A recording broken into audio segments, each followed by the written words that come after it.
After so many years, hounded by hatred and trapped by fear, I'm in a box. I've got no place to go. If I follow my mind, I know I slaughter my own. Help me, I'm the prisoner. Won't you hear my plea? I need somebody,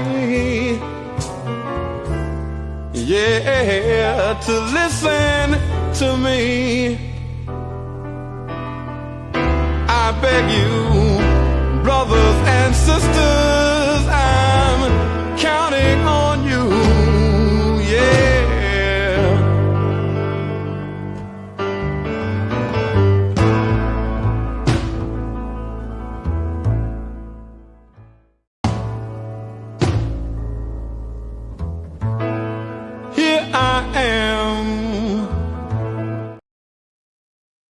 Peace and love. Welcome to the Northeast Political Prisoner Coalition.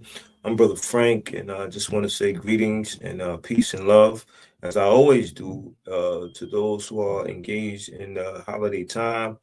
Happy holidays to all of those. Thank you for tuning in. Let's get right to it. This is a time where people come together, who haven't seen each other for quite some time. You make your favorite dishes, you exchange gifts, you inquire about each other's health, and you just catch up on times, because this is a time where you have available, right? People are off from work, people who normally would be committed to their routine because everybody's struggling for food, clothing, shelter. But today is the day where you don't have to deal with that. Yeah, so you're talking to each other and you're catching up and you're exchanging those gifts that you spend a whole lot of time, right? Because the gifts are not cheap. They're very expensive. And some people went out and caught some deals, caught some sales. But my point is that you spend a lot of time to get those gifts and a lot of money to get those gifts. And, so the person that you're giving those gifts to, you hope that they are very appreciative of it. So this is the time where we get to really show each other what we mean to each other. And I think that's very important because, we're so bombarded by everyday life and the issues that are happening. Speaking of the issues, I was deeply disturbed by the woman who was burnt in the train station. My condolences to her family and the people who viewed it. My heart goes out to you because it's very traumatizing. The issues of mental health are not getting any better. And we have to ask ourselves, what role do we play in it? How do we respond to it? Are we comfortable with it or not, right? Everything is determined by how you respond to it. If you ignore it, that means you're comfortable with it. That means you accept that as something normal. And I think that that's the lesson that our political prisoners teach us, right?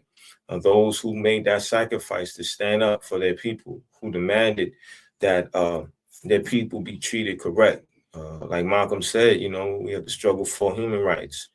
And our political prisoners understood that very seriously. And the struggle for human rights, you have to be willing to put everything on the line. Che Guevara teaches us that immense sacrifice, and that's what our political prisoners have done. That they have committed to an immense sacrifice, and we should not forget them. And that's why when this platform comes on, our platform, the Northeast Political Prisoner Coalition, it's important that we engage seriously matters of our political prisoners. How can we make sure that they have a place in our hearts? How do we deal with them? What is their relationship to how we're developing as people, right? We got to look at this time of giving and receiving. What are we giving? Why are we giving what we're giving? What's the value in that particular item that we're giving to them? What is the expression that it does to the person that is receiving it? How are they looking at what we've given them? We have to directly relate that to our political prisoners. Our political prisoners are in prison. Do we write them? Do we talk about them? Do we invite them to our community?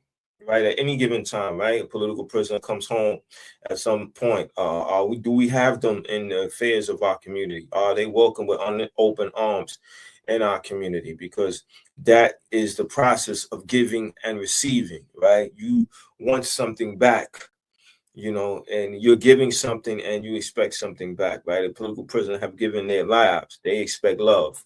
And we have benefited off their sacrifice. So we should be the ones that are giving back love. And how can that love be given back? That love can be given back in different ways, right? One way is through discussion, talking about political prisoners. Another way is to write to a political prisoner. Another way is to join an organization that is fighting for the freedom of our political prisoners. And once we understand that, then we understand our work ahead, our job. We take that very seriously.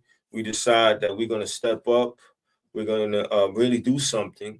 And we're going to let our political prisoners know that they matter to us.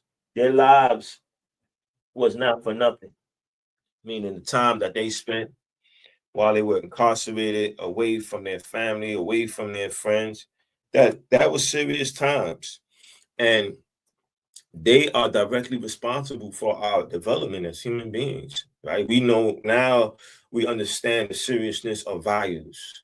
We understand that, wow, I have to first and foremost declare my value as a human being.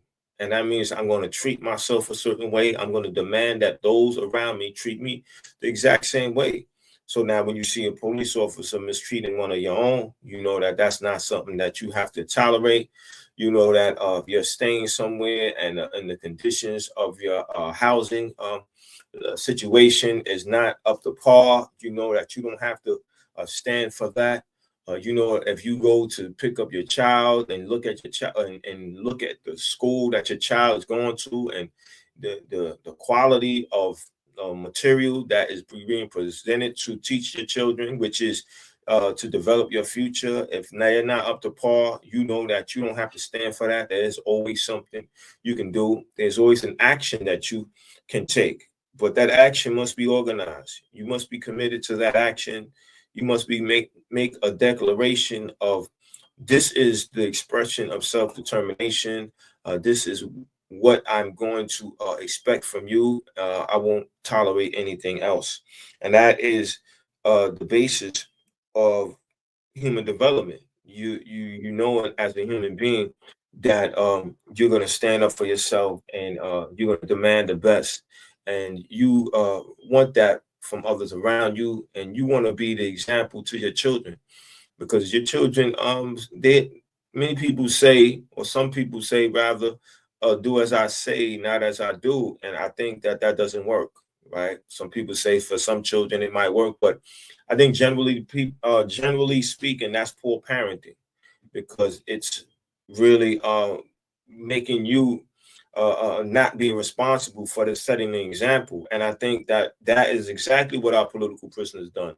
They set the example. Listen, I'm going to be what you need to be for yourself. I'm going to be on the front line because you need to be on the front line for yourself. And that's a remarkable example, because it inspires you to do as much as you could. It inspires you to just push yourself as much as you can, right? Today we might do something and we're not comfortable about how much we've done, and then tomorrow comes and then we have to look at ourselves and ask ourselves, what are we willing to do? And I think that that is a part of who we are as a people, and especially learning the history of our people. And we look at people like Malcolm, people like Marcus Garvey, and we ask ourselves, what motivated them to be where they are, or become the person who they became. Right? It's obviously didn't happen overnight.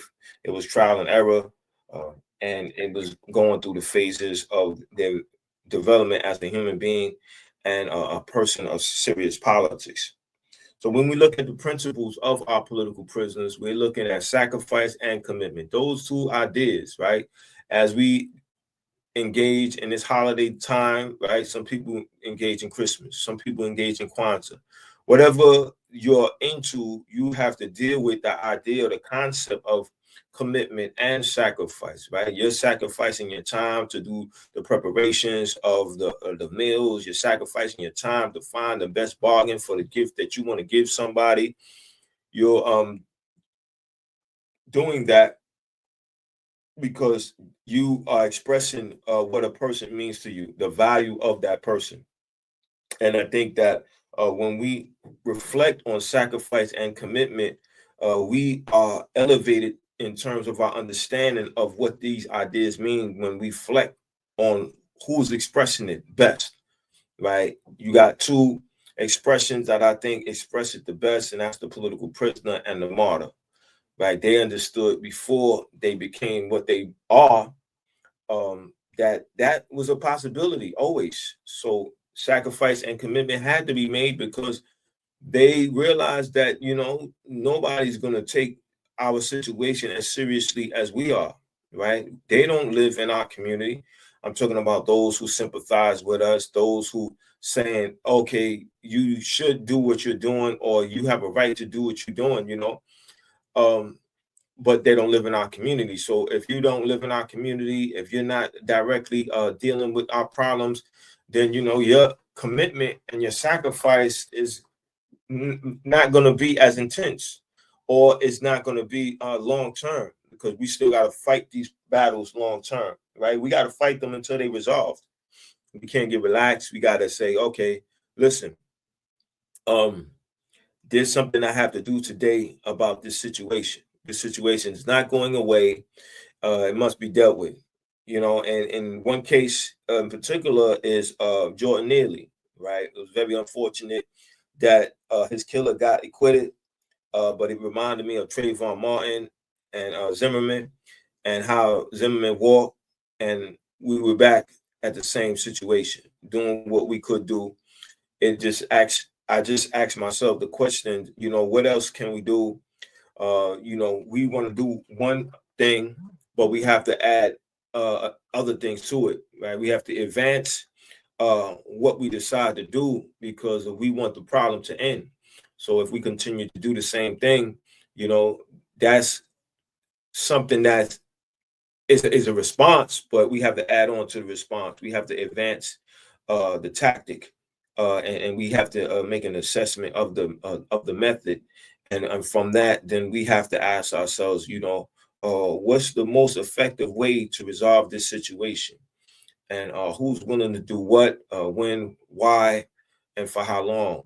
These serious questions are needed to be asked. And when you are around political prisoners, people who did 30, 40, 50 years in prison, right, you start to understand, what sacrifice and commitment really are. When you're looking them in their face, and you realize how much life have went by, it's something serious when you are age, and your age is equivalent to the time that political prisoner have done in prison.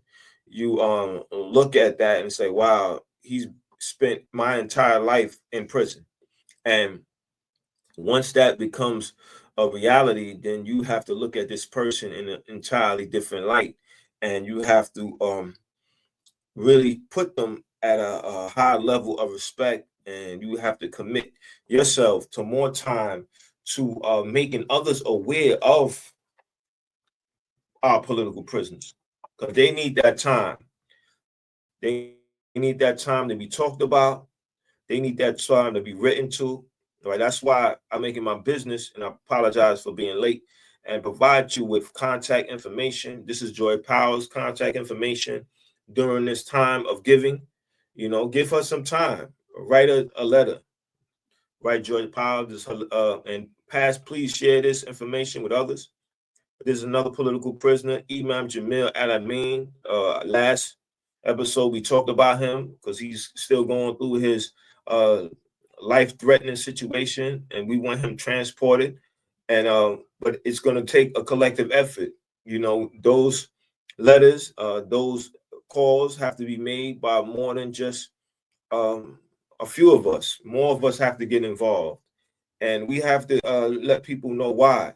Mumia Abu Jamal should have been home. We have more work to do, and we have to take this work very seriously. Where he's an asset to us, and we need to treat him like an asset by bringing him home. This is our contact information of the Northeast Political Prisoner Coalition. We love to hear from you, ideas about what we should do and where you're from. And we accept an invitation to come to your church, to your mosque, and speak about political prisoners. Kamal Siddiqui from South Jamaica, Queens. So if you happen to be in South Jamaica, Queens, do some research on the area where they had the Black Panther Party office. Learn about this brother, and you know, have him in your discussions.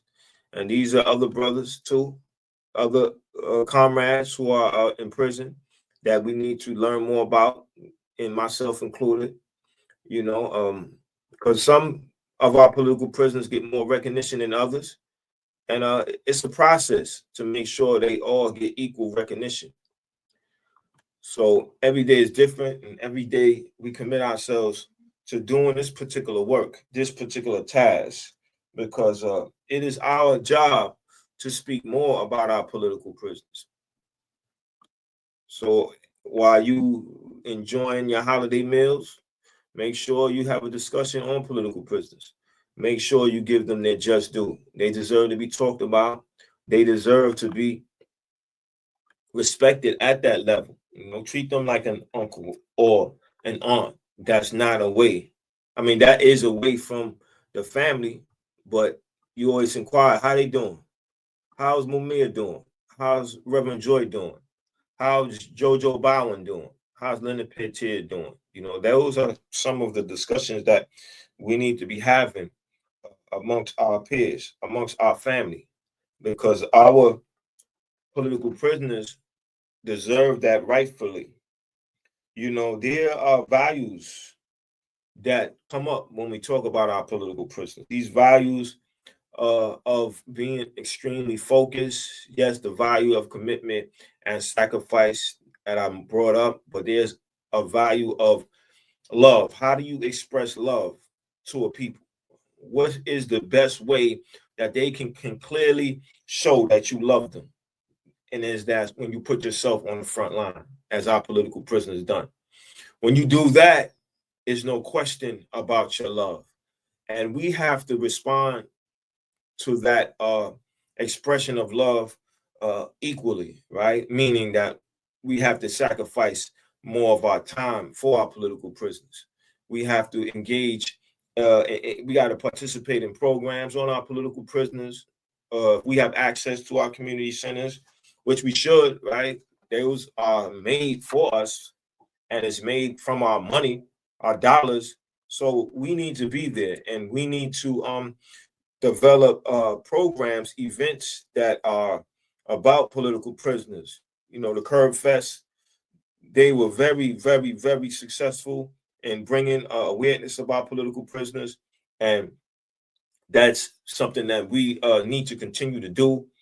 But if you have access to a community center, which all you have to do is speak to the director, excuse me, and find out when the next availability is possible, right? And I just want to give you my contact information because I would love to do an event, organize an event at your community center. If you live in any other 5 boroughs, that'll be most convenient for me. But I'm willing to travel. We just have to talk about how is that's possible and get something done so we can let the community know about political prisoners. So this is my contact information. Please share it with someone you might think that will take me seriously and allow me to be in that community to get this particular work done. I know it's a one group of people that I don't speak about probably as much as I should, and that's the student unions, right? Student unions in these college, universities, these college communities. I would love to come to your college and speak about political prisoners, give you a clear definition of what a political prisoner is, allow you to know who I am and what am I a part of, explain the origins of the Northeast political prisoners, how Sekou Odinga decided that when he came home, he wanted to not forget those who were still in prison. He committed himself to doing that work. And although he's not here with us physically, we still feel his energy. His energy is amongst us to continue to go on, right? Because that's one thing that we need to really internalize is the concept of honor. What does it mean to have integrity and honor, right? If a person that you respected tremendously is gone, do you not talk about them anymore? Do you stop putting up their pictures? Do you stop reading their books? Do you stop thinking about them, right? And if so, is that honorable? And once we start to dig deep into that concept of honor, then it reflects on our everyday life.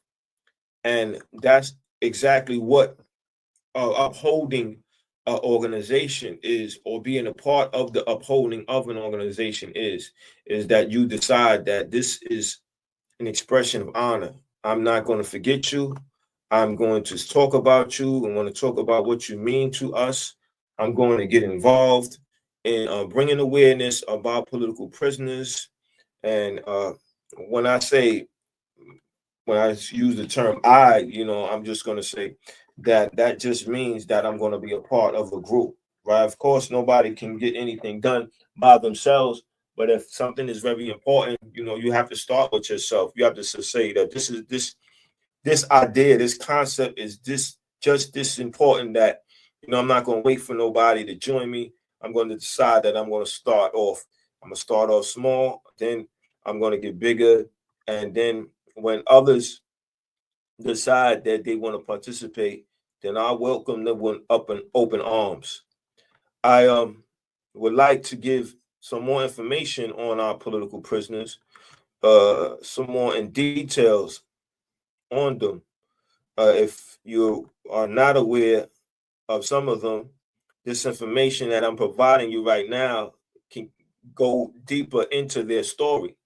So during this holiday time, you could take a picture of this, you could pause this particular part of the episode and share it with somebody else. You can scan the barcodes and get some more information on these particular political prisoners, because when the Northeast Political Prisoner podcast is on, right, it's educational, it's informative, it's something that's supposed to rile you up, to encourage you to do more than just say, yes, I heard about a political prisoner.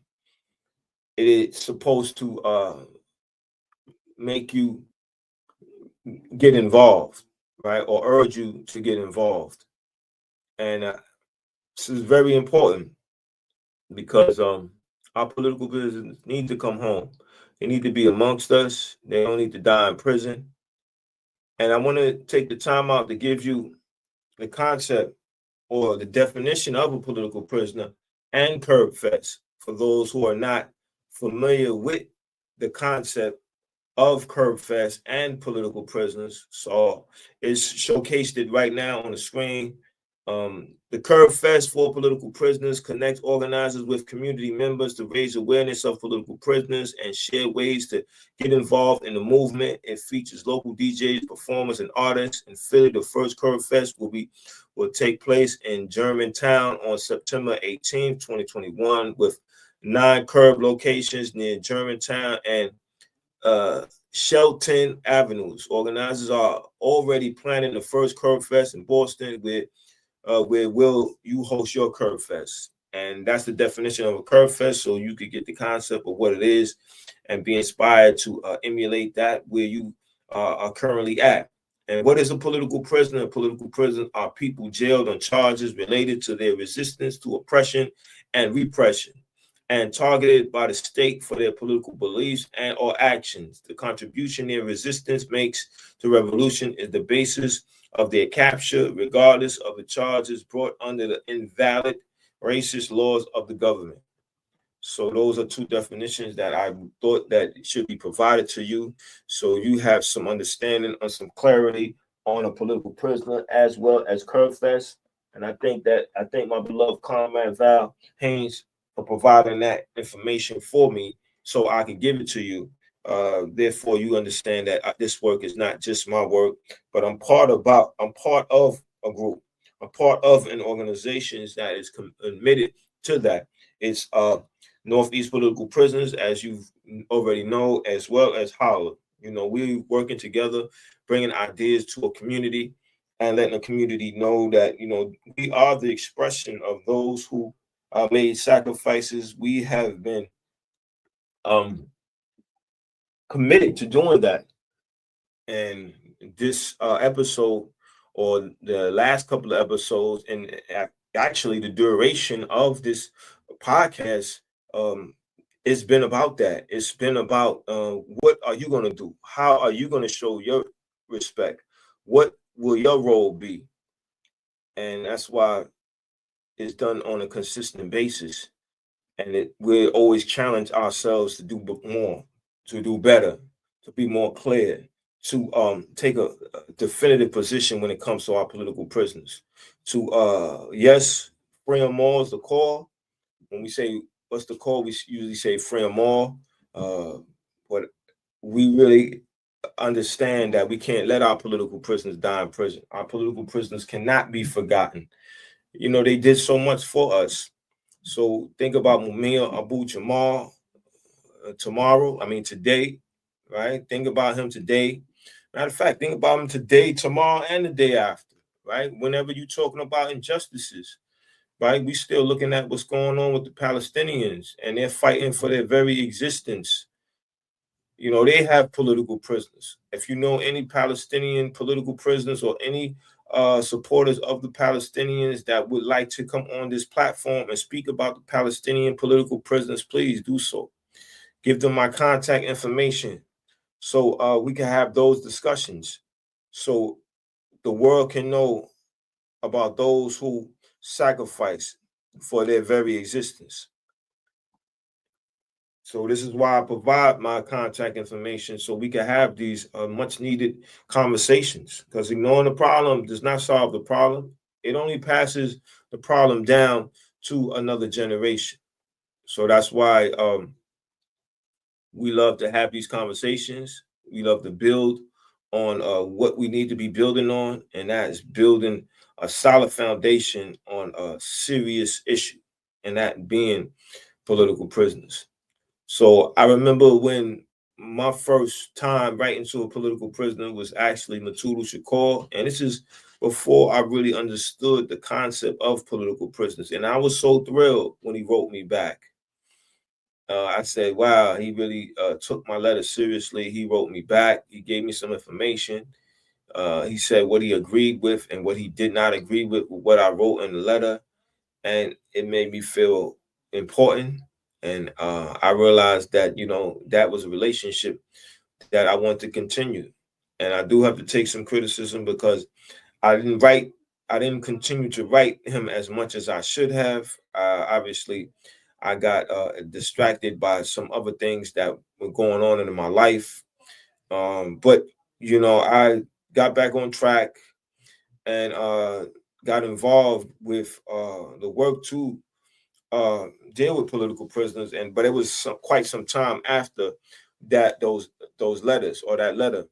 But once I did, I decided that, you know, this is something that I need to take very seriously. I need to commit myself to it. I need to be consistent. I need to encourage others to get involved. I need to be an example of what I will want from others. And that allowed me to be taken seriously. That allowed others to say, oh, wow, I should give him a listen, whether I agree or not, right? He's doing something that's been done on a consistent basis by him and people like him. And therefore, I can at least give him my time. So peace and love to you. Thank you for listening. Please be safe during this very day. Enjoy your holidays. Do not forget political prisoners. Write to them. My contact information is available for those interested in supporting the Northeast Political Prisoner Coalition. Love to hear from you. Peace and love.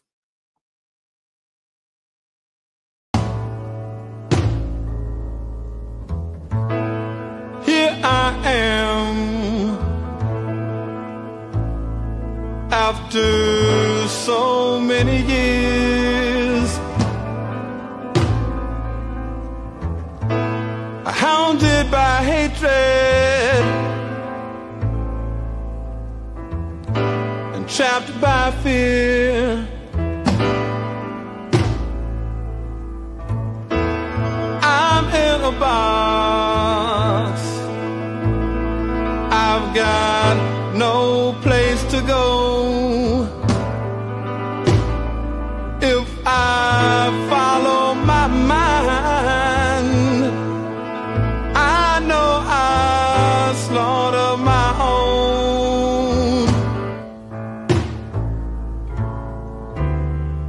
Help me, I'm the prisoner. Won't you hear my plea? I need somebody, yeah, to listen to me. I beg you, brothers and sisters,